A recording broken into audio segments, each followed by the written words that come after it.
Do you know that throughout the season, especially in the Uganda Premier League here, many clubs are in the news every single month, not because of their performance, not because of things that are supposed to be moving on well in the club, but because of non-payment or late payment of players.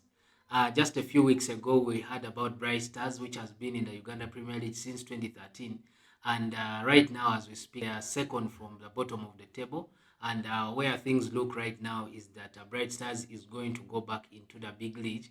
And after going back into the big league, issues always arise. Either these teams are bought off by other people, or these teams actually end up going back into the regional league if much care is not taken. Throughout the season, we've actually had a lot of issues concerning player salaries, and we've had teams like Maroons, Express, Bali Heroes, Bull, Bright Stars, and a host of others, not mentioning the ones that are in the big league, because there it is a very, very big mess out there. And these are things that actually are not being handled very well by the people that are running the football in the country. If you keep telling us that you're improving the standard of football in the country, you're putting up the right structures and the right things for the football in this country to improve, then there are things that you have to look out for. One of them is players' welfare, because players' welfare is something that is very, very important. These are the stakeholders, and these are the people that make us watch these games. These are the people that make this league stay the way it is. Because imagine having stadiums and the structures and everything, but not having players. Really, you can't really continue.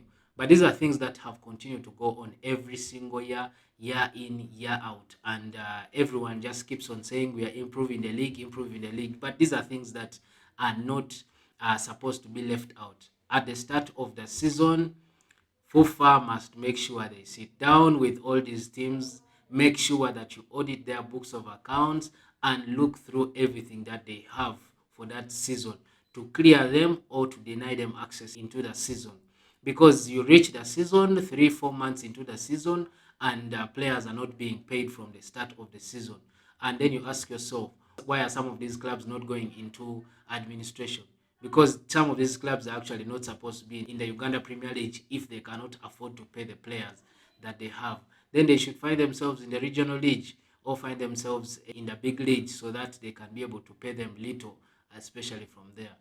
But apart from that, we still continue to stay on FUFA's side, especially on some of these things, especially for the tribunal that continues to handle some of these cases of non-payment, because some of the players have always eventually been paid.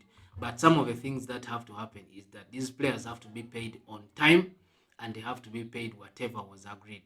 Some of these clubs have actually not even paid players sign-on fees. That some of these contracts were signed in July last year, but even as we speak now in March 2025, some of these players have not received their sign-on fees. And these are things that actually continue to push talented players away from this league. Some of them would actually rather play in the Masaza Cup or even play in small tournaments where they earn money, especially on the go, than to come and stay in these leagues and just gain status while not earning anything.